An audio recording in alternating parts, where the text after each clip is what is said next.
है अल्बर्टा। नहीं किया ना, फिर चलो ये वाला करते हैं अभी आज। अल्बर्टा, फॉरेन एल्बर्टा, एक्सचेंज का एल समय नहीं है, ये सॉरी। हम्म। 67। अल्बर्टा लो। एबर्टा फॉल कंपनी। देखते हैं कैसा क्या नाम पूछे। रखते हैं ना ये लोग। हम्म। अभी इन्होंने 4 मार्क मतलब वो डिस्कशन के लिए दिए हैं, बाकी के सारे कैलकुलेशन के लिए। Advice on the hedging strategies based on the hedging choices that the finance department is considering for a loan of 24 million, assuming the central bank base rate rises to 5.98%, and investment of 80 million, assuming that the central bank base rate falls to 4.5%. ठीक है। Exhibit 1. Abeta Fall is planning a change in its arrangements for distributing its products. The company wishes to dispose of its large distribution center in the middle of its home country and invest the proceeds of sale in 2 small distribution centers, one in the north and the other in the south of the country. It is currently 1st of February 18. चलो ठीक है।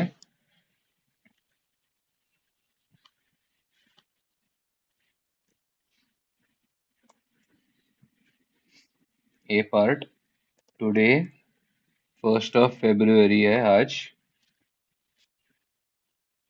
1st Feb 18। ठीक है, अभी आज because of the expected timing differences in three transactions, Fall expects to take out a short-term loan of 24 million from 1st of May 18। Okay, loan लेंगे 1st of May 18 को।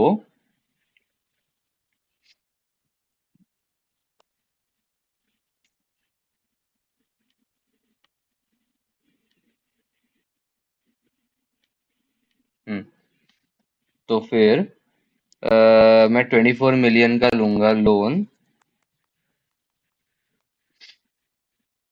on 1st of May 18 to 1st of September 18।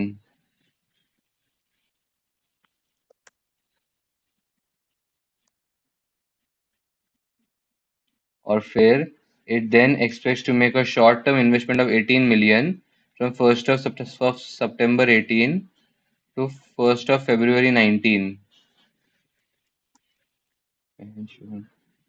Invest till, invest till। तो देख लेते हैं, पहले मैं फरवरी मार्च अप्रैल 3 महीनों के बाद एक लोन लूंगा, जिसको मैं मई जून जुलाई अगस्त 4 महीने बाद पे ऑफ करूंगा। फिर वो पे ऑफ होने के बाद सितंबर अक्टूबर नवंबर दिसंबर जैन 5 महीने बाद 5 महीनों तक मैं एक दूसरे इन्वेस्टमेंट को इन्वेस्ट करने वाला हूँ। भाई इतना डेट क्यों है उसमें।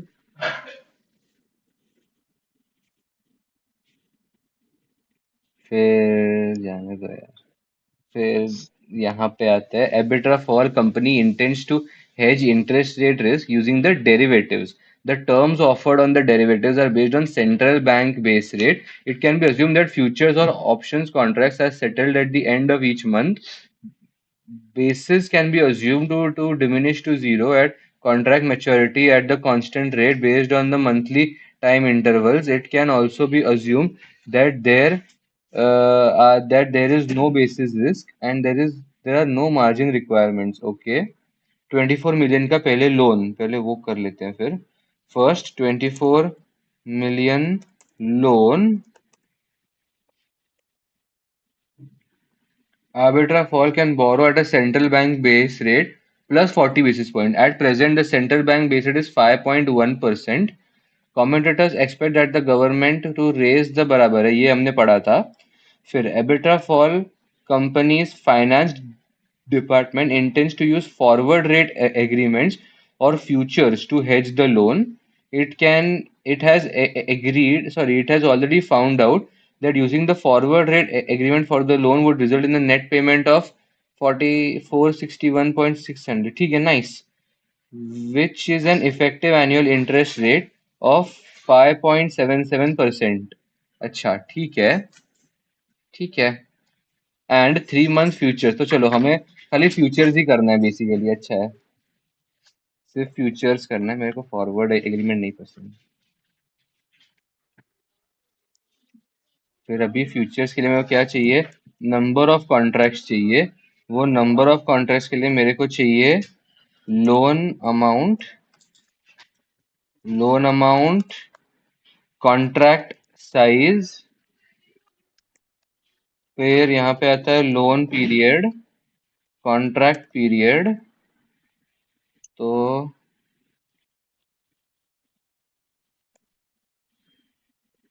अरे अरे अरे अरे अरे, सी कंट्रोल वी, इन दोनों को जब मैं मल्टीप्लाई करता हूँ तब जाके मुझे नंबर ऑफ कॉन्ट्रैक्ट्स मिलता है। तो वो आता है जितना भी मेरे को मिलेगा वो। मैं लोन अमाउंट कितना ले रहा हूँ, 24 मिलियन का, बराबर है ना। हम्म, का लोन ले रहा हूँ। कॉन्ट्रैक्ट साइज है 5 लाख का। आप भी कर रहे हो ना सॉल्व? हाँ हाँ। हाँ, नाइस। लोन पीरियड, मैं कितने महीनों तक लोन ले रहा हूँ, चार वो है महीने 4 महीनों तक, और मेरा कॉन्ट्रैक्ट साइज पीरियड है 3 महीने का। तो नंबर ऑफ कॉन्ट्रैक्ट 64। फिर आते हैं अनएक्सपायर्ड बेसिस निकालना। अनएक्सपायर्ड बेसिस कैसे निकाले जाते हैं, ओपनिंग, क्लोजिंग, फिर आता है बेसिस, फिर आता है अनएक्सपायर्ड बेसिस। यही तो मुझे चाहिए। अभी मेरा ओपनिंग इज एकदम ही निठल्ला, 100 minus the base rate which is 5.1। Closing के लिए थोड़ा दिमाग चाहिए। क्लोजिंग, देखो मैं ले रहा हूँ लोन, रीपे करने वाला हूँ 1 सितंबर को, लेकिन मुझे वो देखना है नहीं, मैं मैं लोन कब लेने के लिए जा रहा हूँ मुझे वो देखना रहता है ना। हम्म। तो मैं लोन पेमेंट लेने पे के लिए देखते जा रहा हैं। हूँ, वही वही वही, तो मैं लोन लेने के जा रहा हूँ 1 मई को, लेकिन तो मेरे को जून के चल जाएंगे। जून के है 94.55। तो मेरा जो बेसिस आता है वो आता है 0.35। अभी अगेन आज की डेट क्या थी, आज की डेट थी फेब्रुअरी, फेब्रुअरी, मार्च, अप्रैल, मई और जून, तो 5 महीनों को हो गई है, 5 मंथ्स। ऐसे क्योंकि ये 1 फेब का है और ये मेरा यहाँ पे 30 जून का है, 5 महीने, तो मेरे को जून से 1 मई तक आना है। तो मैं 2 महीना पीछे आऊंगा क्योंकि ये 30 जून है। तो मैं क्रॉस मल्टीप्लाई कर देता हूँ और मुझे अनएक्सपायर्ड बेसिस मिल जाते हैं 0.14 के। फिर मैं आता हूँ एक्सपेक्टेड फ्यूचर प्राइस पे। एक्सपेक्टेड फ्यूचर प्राइस में कैसे निकालता हूँ, it's basically expected future price is equal to 100 minus current future price minus unexpired basis points। तो वो आता है इंक्रीज ऑफ 0.9%, नहीं 0.9% ना, नहीं 0.8% का इंक्रीज है। सो ये है 100, फिर मेरा करंट फ्यूचर प्राइस जो आता है वो आता है 5.1 प्लस 0.8, तो 5.9।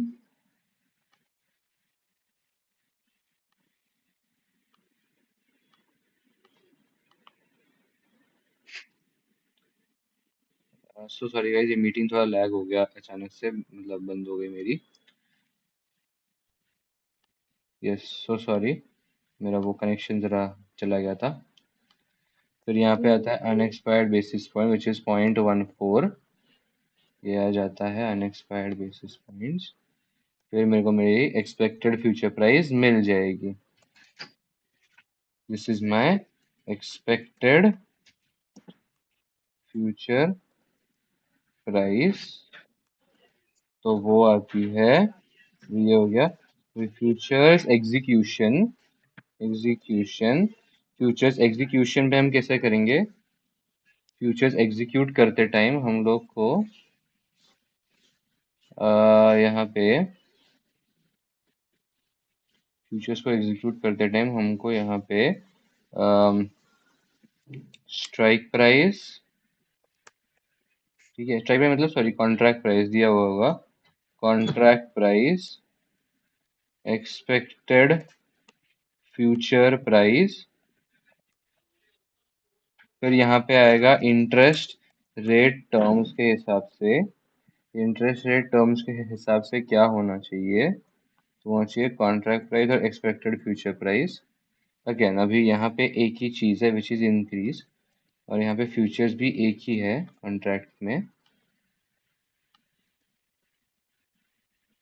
देखो अभी यहाँ पे कॉन्ट्रैक्ट प्राइस कितना है, मुझे यहाँ पे कहीं पे तो दिया हुआ है, जून का 94.55 मैं यूज़ कर रहा हूँ, एक्सपेक्टेड फ्यूचर प्राइस है 93.96 का, तो 100 minus this and 100 minus this, expected future price के हिसाब से मुझे 6.04 पे इंटरेस्ट पे करना पड़ेगा, लेकिन कॉन्ट्रैक्ट के हिसाब से मेरे को सिर्फ 5.45 पे इंटरेस्ट पे करना है, तो मेरा गेन हो रहा है, गेन मेरा कितने का हो रहा है, गेन इन वैल्यूज, तो वो हो रहा है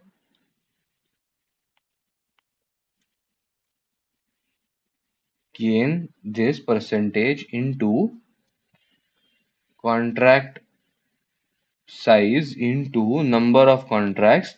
इधर मुझे पीरियड से मल्टीप्लाई करना है, लेकिन वो पीरियड कौन सा, कॉन्ट्रैक्ट का पीरियड या कौन सा पीरियड? इंटू 3/12 होगा ना? हाँ वही, मेरे को ही वही लग रहा है, नहीं इनटू सॉरी। कॉन्ट्रैक्ट का पीरियड। क्या क्या आपको क्या लग रहा है, 4/12? हम्म। मेरे को 3/12 लग रहा है, क्योंकि ना मुझे ऐसा लगता है क्योंकि कि देखो हम, बोलो। नहीं नहीं, हाँ बराबर है, अपन 3/12 ही लेंगे, कॉन्ट्रैक्ट के साइज के हिसाब से ही चलेंगे ना अपन तो। वही, क्योंकि वो टिक वैल्यू और टिक साइज चाहिए ना इसके लिए, तो इंटू वैसे ही थ्री लग बाई रहा है। ट्वेल्व होगा बराबर। तो ये हो जाता है इतना, सो लेट्स सी, पहले इतना चेक कर लेते हैं, नहीं एक्चुअली इतना आ गया ना, गेन, गेन हो गया अभी खाली, तो अभी वो इफेक्टिव इंटरेस्ट रेट निकाल लेते हैं। अगर मैं डू नथिंग करता, मतलब करंट बोरोइंग कॉस्ट, तो करंट बोरोइंग कॉस्ट मेरा कितना होता फिर, bracket open 5.1 plus 0.8 bracket close percentage into loan amount इतना इनटू 4 महीने तक, तो 4/12, ठीक है ना, ये हो गया मेरा करंट। सो अभी what is my effective interest, effective interest,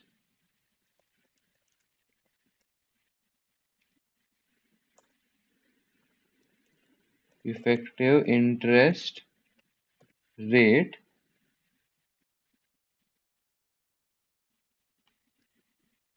into 12/4, तो आता है 5.31% का मेरे को इफेक्टिव इंटरेस्ट रेट। आप कहाँ तक पहुंचे, आपका हो गया? Yes sir. नाइस।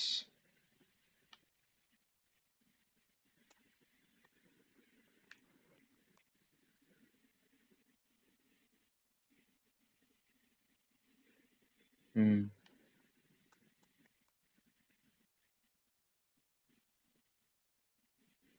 24 मिलियन का लोन, अनएक्सपायर्ड बेसिस पॉइंट, ये सब सही है, लोन गेन, लेकिन हमारा अंडरलाइन बोरोइंग कॉस्ट 6.3% बोला ये लोग ने, 6.3%, अरे हाँ, अरे 6.3% होगा ना गेन, बिकॉज जब भी हम लोग लोन लेने को जाते हैं, हम लोग को बैंक एक पर्टिकुलर इंटरेस्ट रेट ऊपर, हाँ ये देखो, Arbitra Fall, Arbitra Fall can borrow at central basis bank. Point. 40 basis points, वो हमें ऐड करना है यहाँ पे करंट बोरोइंग कॉस्ट में, वो ऐड करना भूल गया, 0.4। इफेक्टिव इंटरेस्ट रेट इतना डिवाइड बाय दिस, फिर 5.71 का आता है बराबर 5.71 current interest cost effective interest rate 5.71 तब जाके बिल्कुल सही। ये वाली लाइन मैं जेन्युइनली भूल गया यार।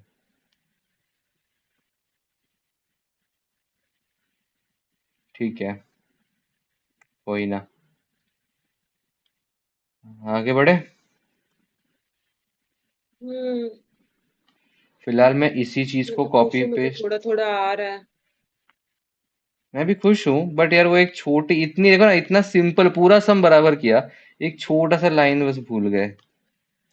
18 मिलियन का, चलो इन्वेस्टमेंट, अभी 18 मिलियन का इन्वेस्टमेंट, तो यहाँ पे मैं लोन अमाउंट बदल के डाल दूंगा इन्वेस्टमेंट अमाउंट। इन्वेस्टमेंट अमाउंट कितना है? 18, 1 2 3, 1 2 3। 18 मिलियन। फिर मैं कितने पीरियड के लिए, इन्वेस्टमेंट पीरियड में कितने महीनों के लिए इन्वेस्ट कर रहा हूँ? ये 8 से चालू हो रहा है अपना क्लासेस। हाँ 8 से चालू हो रहा इसमें है। 8 लिखा हुआ है। 5 महीनों ठीक के है। लिए इन्वेस्ट कर रहा हूँ। हाँ 8 से चालू हो रहा है तो 5 महीनों के लिए इन्वेस्ट किया, 60 का कॉन्ट्रैक्ट। ठीक है ना? तो पूरा कॉपी पेस्ट ही कर लिया तुमने? मैंने वो पूरा कॉपी पेस्ट किया और अब बस खाली अंदर अंदर वो सारे फिलिंग्स किए जा रहा हूँ।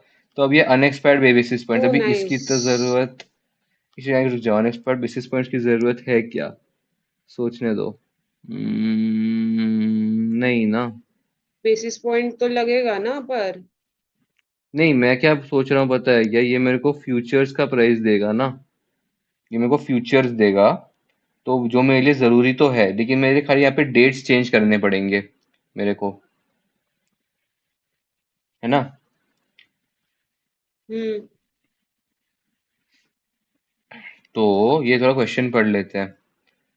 Arbitrage can invest at a central bank base rate minus 30 basis points. An election is due on 1st of July 18. The main opposition party has promised that it will reduce the central bank base rate from whatever the level was before the election. Competitors expect that the central bank base rate could be minimum of 4.5%. Main opposition party wins the election. At present, the election result cannot be predicted with confidence. It can be assumed that the interest rate will not reduce if the current government wins the election. ये क्या बकचोदी है भाई, ये कुछ समझा ही नहीं क्या है। शी सब पॉलिटिकल है आर्बिट्रा और कुछ नहीं। Arbitra for finance department has already found out the forward rate agreement ठीक है, effective annual interest rate of 5.05 because of the uncertainty surrounding the election result. The मतलब department is looking at buying call options as an alternative to using the forward rate agreement to hedge the investment. इनमें option premium दिया हुआ exercise price 94.75 का। Okay. Option ही करनी है। नहीं लेकिन मैं पता है क्या बोल रहा हूँ, हमको ऑप्शन तो ठीक है करना है, लेकिन हमको पहले वो निकालना पड़ेगा अनएक्सपायर्ड बेसिस पॉइंट्स। तो देखो, अगर आप हम्म। ये देखोगे ना, हम लोग इन्वेस्ट कब कर रहे हैं? 1 सितंबर को ही हम लोग इन्वेस्ट कर रहे हैं। रीपे और इन्वेस्टमेंट हाँ। दोनों सेम डेट पे ही है। रीपेड एंड इन्वेस्टमेंट दोनों सेम डेट पे ही है। अभी हमको फ्यूचर्स करते या तो हमें सबसे पहले फ्यूचर्स करके एक्सपेक्टेड फ्यूचर प्राइस निकालना पड़ेगा। मैंने यहाँ पे देखो 30 जून डाला था डेट, अब मेरे को यहाँ पे 30 सितंबर डालना पड़ेगा, विच इज दिस वैल्यू हम्म। 94.5। 94.5 ये मैंने डाल दिया, लेकिन अब ये यहाँ पे 5 महीने बट का एक नहीं सेकंड, होगा। दोनों अलग है ना क्वेश्चन तो? दोनों क्वेश्चन अलग, हाँ लेकिन जो नीचे फ्यूचर्स है, देखना, एक्सरसाइज प्राइस दिया हुआ है ना नीचे अलग, वो इसका ऑप्शंस का। हाँ एक्सरसाइज प्राइस तो दिया हुआ है ऑप्शंस का, लेकिन आपको एक्सपेक्टेड फ्यूचर प्राइस निकालना है ना, तो उसके लिए आपको फ्यूचर्स ही करना हम्म। पड़ेगा। दिस इज हाँ ऑप्शंस, हाँ। लेकिन इसका पूरा नाम है फ्यूचर, ऑप्शंस ऑन फ्यूचर्स या फ्यूचर्स ऑन ऑप्शंस, ऑप्शंस हाँ हाँ ऐसा हाँ, है ना? ऑप्शंस, तो बराबर पहले आपको बराबर। फ्यूचर्स का डेटा से आपको निकालना है, ऐसा है वो। क्वेश्चन सही था बट फिर ऐसे हम्म। ऐसा है वो। अभी 1 से 30 सितंबर, आई थिंक 8 महीने होते हैं बट फिर भी काउंट करते हैं। फेब्रुवरी, जैन नहीं सॉरी, फेब्रुवरी, मार्च, अप्रैल, मई, जून, जुलाई, अगस्त, सितंबर, तो होते हैं 8 महीने। मेरे को उल्टा आना है सिर्फ 1 महीना, क्योंकि मेरे को 1 सितंबर का ही डेट चाहिए। तो यानी अनएक्सपायर्ड बेसिस पॉइंट्स हो गए इतने। अभी मेरा करंट फ्यूचर प्राइस भी लेकिन चेंज होगा, क्योंकि मेरा जो base rate, actually you know what, मेरा एक्चुअली बेस रेट भी चेंज होगा। मैंने यहाँ पे कितना लिया था? ओ नहीं, base rate 5.05 minus 30 basis point होगा ना बेस रेट। ऊपर, हाँ ऊपर बराबर लिया था, सॉरी सॉरी, ऊपर बराबर लिया था। खाली करंट फ्यूचर प्राइस में 5.1 -30 नहीं, रुक जाओ, इन्होंने नीचे कुछ 5.1 तो, क्यों ले रहे हो? वो तो मेरा आज का डेट है ना, वो तो मेरे को चाहिए आज का। Assuming that central base falls to 4.5 लेना है अपने को। एग्जैक्टली एग्जैक्टली, तो 4.5 -0.6, या फिर हाँ, मैं एक्चुअली डायरेक्टली भी ले सकता था 4.5, बराबर है। तो मेरा एक्सपेक्टेड फ्यूचर प्राइस आता है, 5.1 क्यों लिया था तुमने? अरे मैं आपको बताता हूँ क्यों। ये देखो, ऊपर हमने क्या किया था यहाँ पे, ऊपर जब हम कर रहे थे futures, 1 minute, oh my God, मैं सारे चेंजेस ऊपर कर रहा था इतने टाइम से।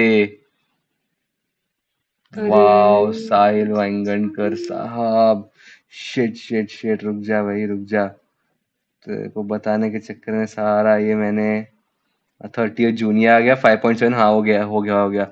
मैं बताता हूँ, बेसिकली देख, ऊपर जब मैं यहाँ पे एक्सपेक्टेड फ्यूचर प्राइस कर रहा था, मैंने यहाँ पे क्या किया था, 5.1 प्लस 0.8। तो मैंने 5.1 इस चीज प्लस को, 0.8। हाँ तो मैंने इस चीज को ऐसे ही मतलब वो समझा हुआ है कि मेरे को यहाँ पे 5.1 प्लस जो भी एडजस्टमेंट है या माइनस जो भी एडजस्टमेंट है वो करना है। बट इन्होंने यहाँ पे डायरेक्टली 4.5 दिया हुआ है, सो दैट्स गुड। पहले रुक जाओ, मेरे को ये चेंज करने दो सब। नाइन हम्म। हो गया। 30 जून के लिए ये क्या दिया था मेरे हाँ। को, सितंबर के लिए मेरे को दिया गया था 94.5 का दिया था। भाई क्या डर गया भाई मैं, शिट भाई ये कैसे हो गया। ये 8 महीनों का था, मुझे एक इट्स महीना ओके, माइनस चल। होना था।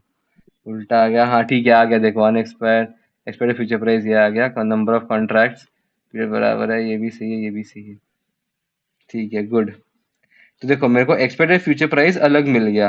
तो मैं यही बोला था कि मैंने इस चीज को ऐसे मतलब वो समझा हुआ है कि 5.1 प्लस या माइनस जो भी एडजस्टमेंट, बट इन्होंने यहाँ पे मतलब वो डायरेक्टली पहली बार ऐसा दिया हुआ है कि हम्म। 4.5 पे गिर रहा है ऐसा। पहली ये जो बार है दिया ना, हुआ है। हाँ, ये जो है ना -30 बेसिस हम्म। पॉइंट, ये हमको लास्ट में करना है, इफेक्टिव इंटरेस्ट रेट यहाँ पे कहाँ गया वो, करंट बोरोइंग कॉस्ट के टाइम हाँ। पे, ऐसे माइनस हाँ। Thirty basis do points. Nothing के टाइम पे। हाँ, और यहाँ पे भी अभी +0.8 नहीं है, -0.6 है, ताकि वो 4.5 बन जाए ऐसा।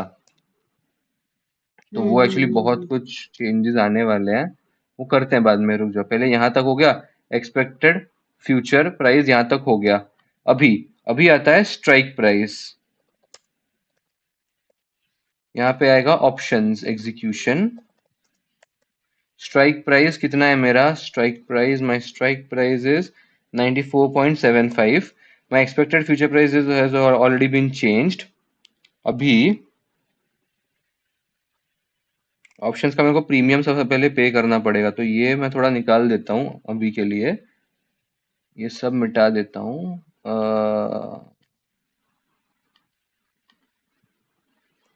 प्रीमियम प्रीमियम तो मेरे को पे करना ही है, कितना है, अच्छा एक ही दिया गया है, कॉल ऑप्शंस सामने से दिया हुआ है। Hmm. So 0.298 into percent into premium also I think again 3/12 into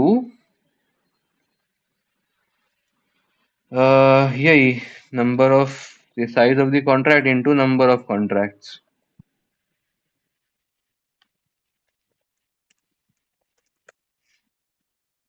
ये हो गया प्रीमियम। अभी ये प्रीमियम मेरे को रिसीट हो रहा है, तो ये प्रीमियम मेरा माइनस ही होने वाला है जिधर भी मैं यूज करूंगा उधर। अभी सबसे पहली बात तो मैं इन्वेस्ट कर रहा हूँ, बराबर है, अगर मैं इन्वेस्ट कर रहा हूँ तो देखो, अगर मैं इन्वेस्ट कर रहा हूँ, so will I execute the contract और नो। एक्सपेक्टेड फ्यूचर प्राइस के हिसाब से मेरे को 4.55% इंटरेस्ट मिलेगा, लेकिन एज पर माई स्ट्राइक प्राइस मेरे को 5.25% का इंटरेस्ट मिलेगा। तो मैं एग्जीक्यूट करूंगा इस चीज को, मुझे गेन होगा 0.7 का, तो गेन इन वैल्यूज कितना होगा, दिस परसेंट इंटू 3/12, नहीं, हाँ, इंटू 3/12 बराबर into number of contract into contract size. ये मैंने कर दिया, गेन हो गया अगेन कितना।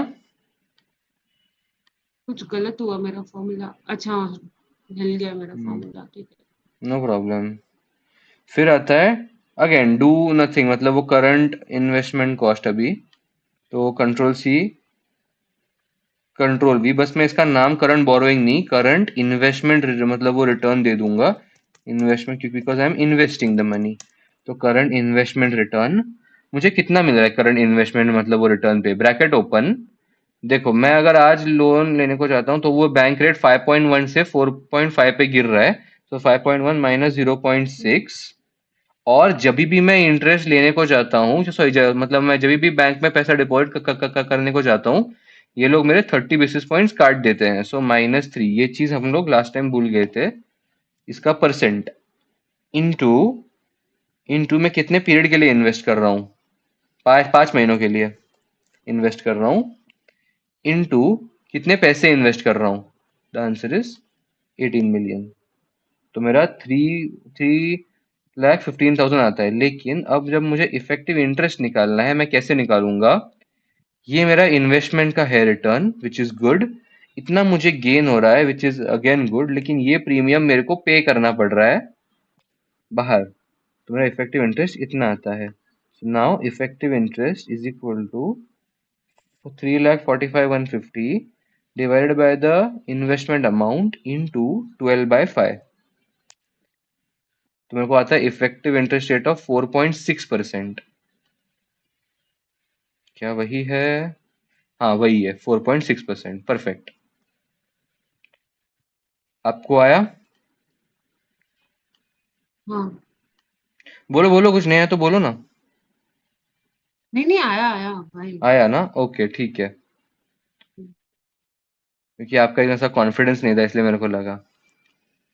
अरे नहीं नहीं, ओके ओके, फिर आगे, सपोर्ट योर आंसर विद मैं वो अप्रोप्रिएट कैलकुलेशंस एंड डिस्कशंस। हाँ क्या? कुछ नहीं, मैं ऐसा दिमाग में थी ना अपने, इसलिए। Okay okay, support your answer with appropriate calculations and discussions, अभी चलो इस पे डिस्कस भी करना है। हम्म देखो हमें फॉरवर्ड रेट में मिल रहा था इफेक्टिव एनुअल इंटरेस्ट ऑफ 5.05, लेकिन हमको हमारे ऑप्शंस करके मिल रहा है 4.6, तो हमें फॉरवर्ड के साथ ही जाना चाहिए। और यहाँ पे हमें इफेक्टिव हम्म एनुअल इंटरेस्ट पे करना पड़ा था 5.77, लेकिन हमारे फ्यूचर्स के हिसाब से हमको 5.71 पे करना पड़ रहा है, तो हमें फ्यूचर्स के साथ जाना चाहिए। ठीक है, ये दो हो गए पॉइंट्स इजी वाले।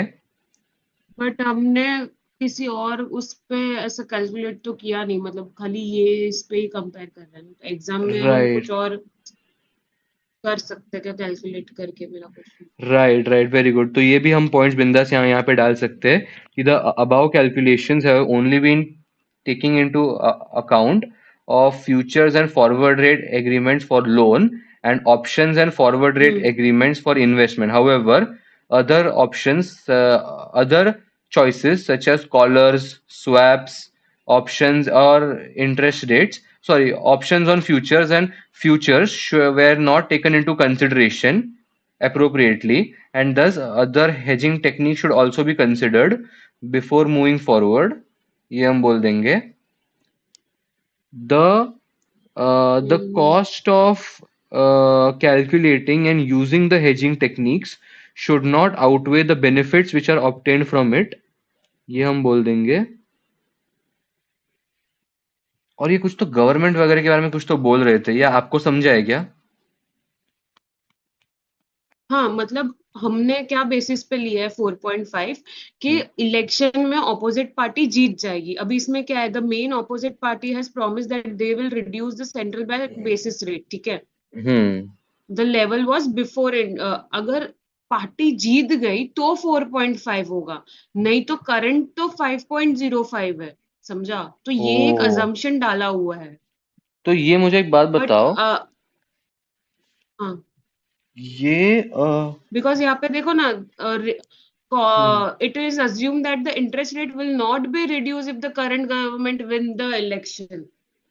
हम्म तो ये पॉइंट हम डाल सकते हैं कि भाई अगर ये हम जो 4.5 बोल रहे हैं वो इस अजम्पशन पे है कि पार्टी जीत रही है। Okay okay okay if the main opposition party wins the election, तो हमारे कॉम्पिटिटर या हम यस। खुद, मतलब हम खुद इन द सेंस हमारी मेन पार्टी या हम हमारी गवर्नमेंट नहीं है ना, कॉम्पिटिटर। हाँ वो पता है। हम मैं थोड़ी। बोल रहा हूँ अभी जो हाँ, पार्टी रनिंग है वो 4.5 रखेगी, या जो कॉम्पिटिटर्स है वो आने के बाद रखेंगे ऐसा। कॉम्पिटिटर है वो। ओके ओके कॉम्पिटिटर ओके है वो, यहाँ पे क्लियर सेंटेंस दिया है, it is assume that the interest rate will not reduce if the current government wins.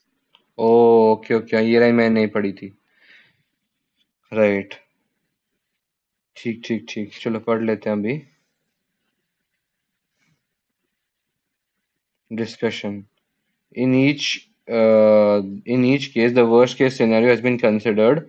The higher interest rate of the loan and the lower interest rate on the investment for the loan, the futures give a slightly better result than the FRA, and Arbit Fall may choose for that reason.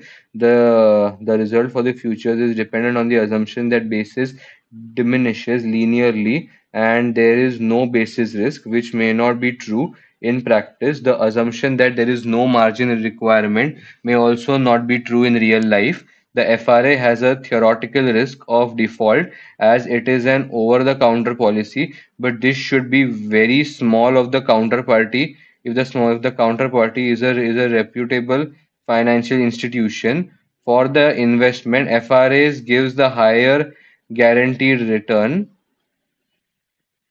than the interest rate falls. If Arbit fall company is primarily concerned with certainty of cash flows, it will choose the FRA. If Arbiter fall believes that it is unlikely that the interest rates will fall, Arbiter fall believes that it is highly unlikely the interest rates will fall either because it believes that the governing party will win the election or that the opposition party will not fulfill its promise to reduce the interest rates, it should choose the options compared to the FRA. Okay.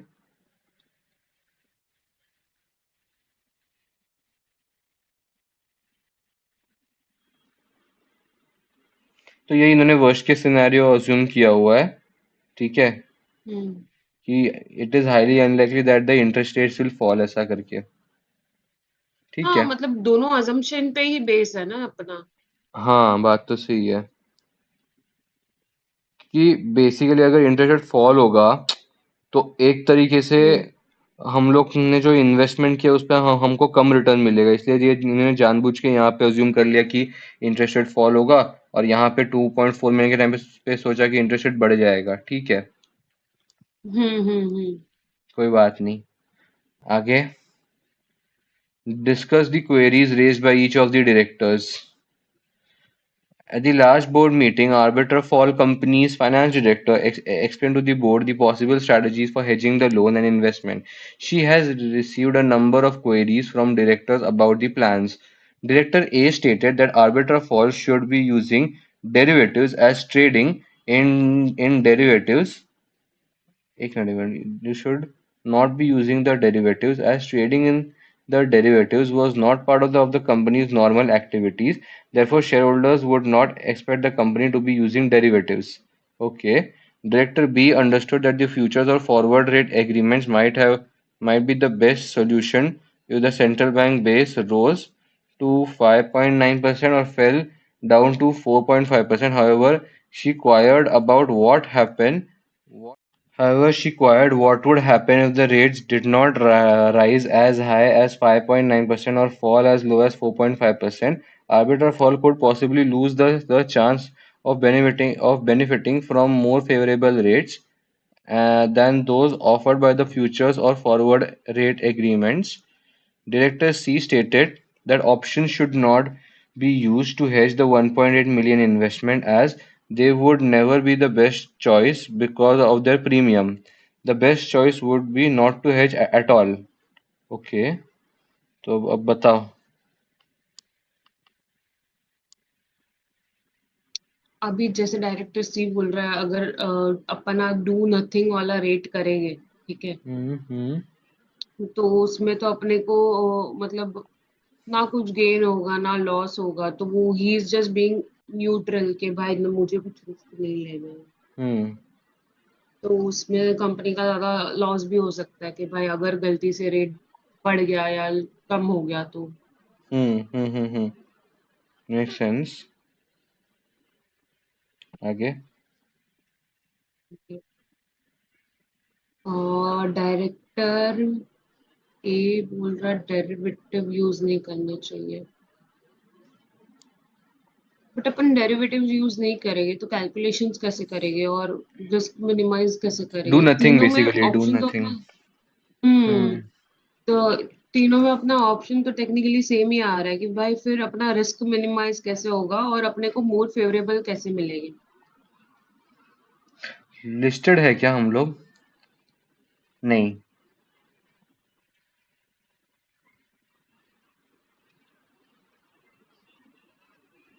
Listed उठते तो वो change हो जाता फिर।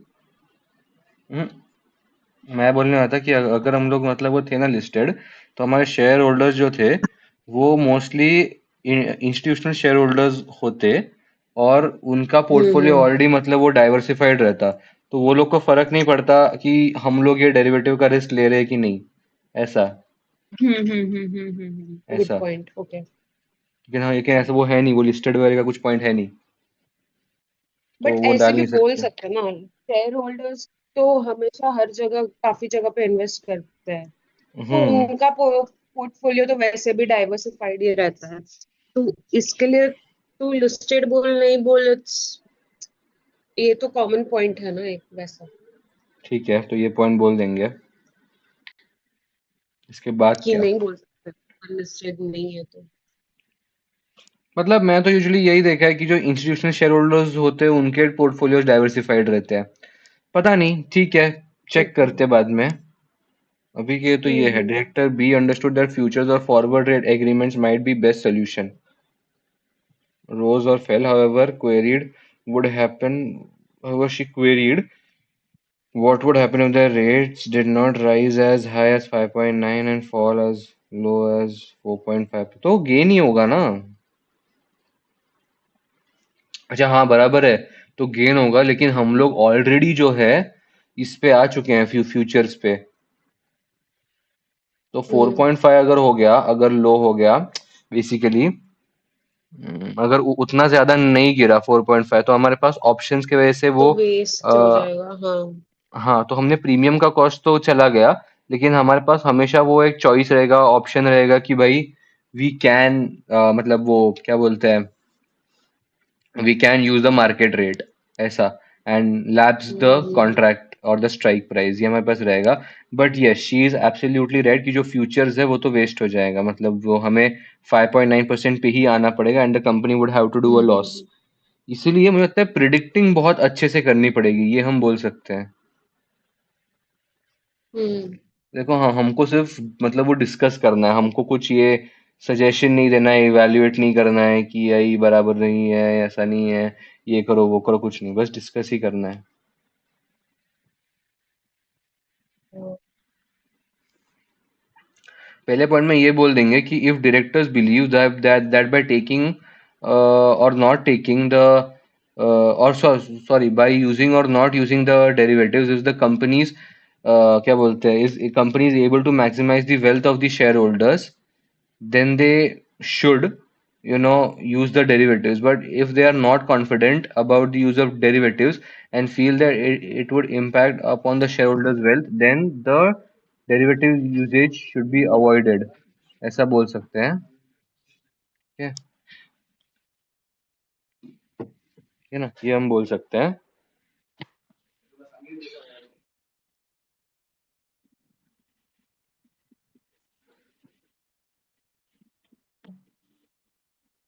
आप बताओ।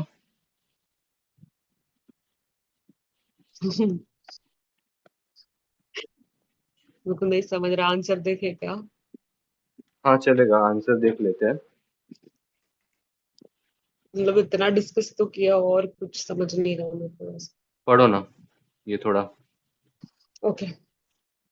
Director A, the argument that the shareholder do not accept companies to use direct derivative as it is not the part of the trading purpose could apply if it was looking to make profit out of the trading in derivatives for a speculative purpose.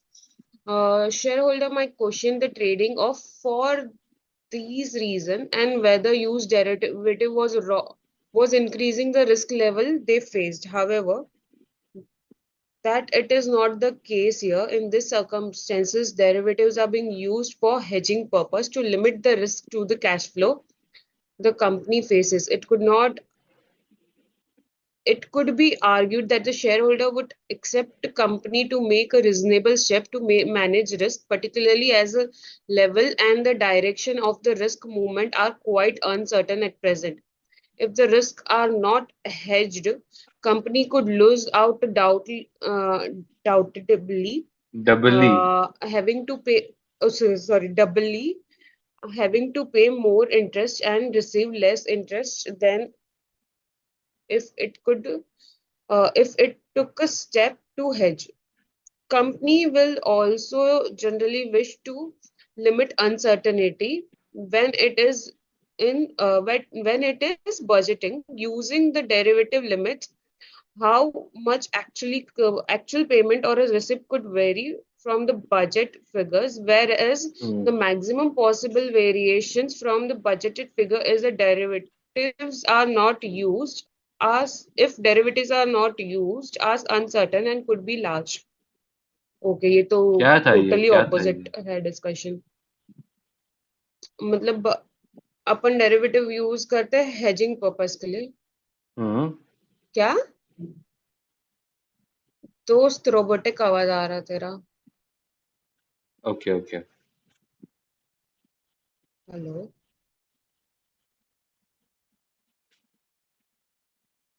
हाँ अब आया। आ रहा है ना अभी? मैं बोल रहा था, क्या बोल रहे थे ये इसमें, हाँ मतलब बेसिकली। देख, पहला तो उन्होंने बताया कि अपन डेरिवेटिव क्यों यूज करते हैं। अपन डेरिवेटिव यूज करते हैं ताकि अपन जान सके रिस्क लेवल कितना है, रादर देन बराबर। आंख बंद करके वो करने के लिए। हम्म। तो वही हमें डायरेक्टर को समझाना है कि शेयर होल्डर्स को क्वेश्चन नहीं आएगा क्योंकि हम ट्रेडिंग पर्पस के लिए यूज नहीं कर रहे हैं, हम खाली रिस्क लेवल चेक करने के लिए देख रहे हैं कि कितना डेरिवेटिव है, कितना रिस्क लेवल है, कितना नहीं। और लास्ट के पैरा में भी वही बोला है कि अगर अपन आंख बंद करके वो करेंगे तो वो डेरिवेटिव फिगर और बजटेड फिगर में, मतलब जो एक्चुअल फिगर है और बजटेड फिगर है उसमें बहुत ज्यादा डिफरेंस आएगा, बिकॉज अपन ने रिस्क कैलकुलेटिव नहीं किया था, डेरिवेटिव्स नहीं किए हुए थे इसलिए। हम्म। ओके। डायरेक्टर बी, मैं पढ़ता हूँ। It is true that interest rates might rise और fall, but not to the levels predicted. As regards of the loan, if interest rates did not go up beyond 5.31%, arbitra fall would end up paying more as a result of hedging. The terms of the futures and forward rate agreements reflect market expectations that rates will rise to around this level. This suggests that the risk of arbitra fall company paying significantly more on the loan as a result of hedging is small. As regards the interest rate on the investment, the forward rate is set bearing in mind the uncertainty about the ultimate direction of the interest rate change as well as its amount. If the opposition party wins the elections, the forward rate agreement is likely to lead to a higher net receipt.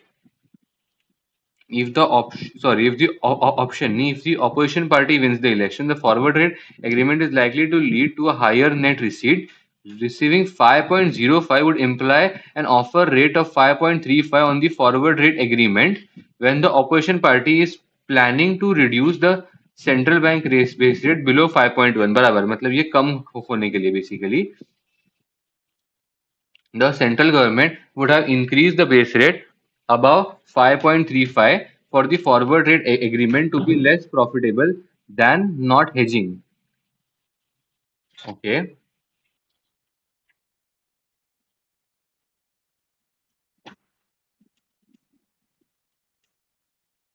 So basically, forward the central government would have to increase the base rate above 5.35, क्योंकि basically ये इनको 5.35 का base rate करना पड़ेगा, क्योंकि हम लोग जब भी बैंक से के पास लोन लेने को चाहते हैं वो हमें -30 बेसिस पॉइंट्स करके देते हैं, बराबर है। तो बेसिकली हम लोग ये बोलना चाहते हैं कि हमें प्रॉफिटेबल बनने के लिए, या जो ऑपोजिशन पार्टी बेसिकली वादे कर रही है, अगर वही चीज करंट गवर्नमेंट को फुलफिल करने हैं, तो उनको करंट बेस रेट 5.35 का करना पड़ेगा, उनको करंट बेस रेट बढ़ाना पड़ेगा रादर देन 4.5 करने से। अच्छा, बराबर है ना। हम लोग ने 4.5 अज्यूम किया हुआ है वर्स्ट केस सिनेरियो में ऐसा।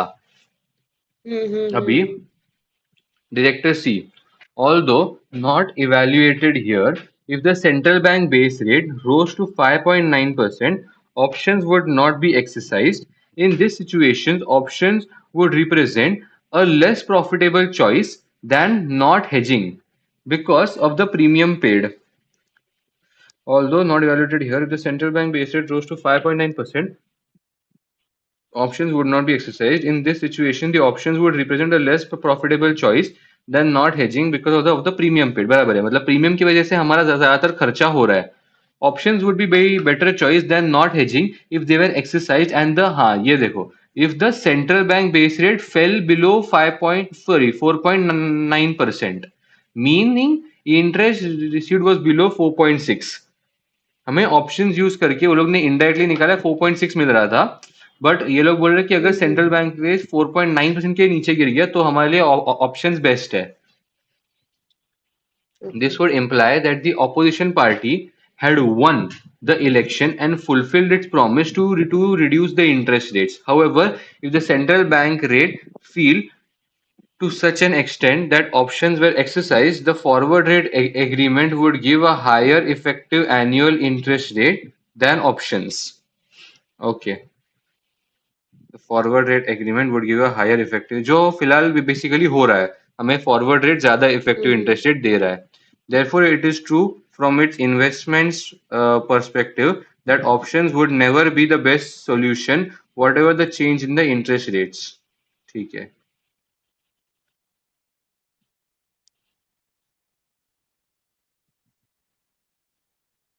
Actually, options would never be the best solution because of the premium coming in. मुझे ऐसा लगता है ना, वही रीजन है.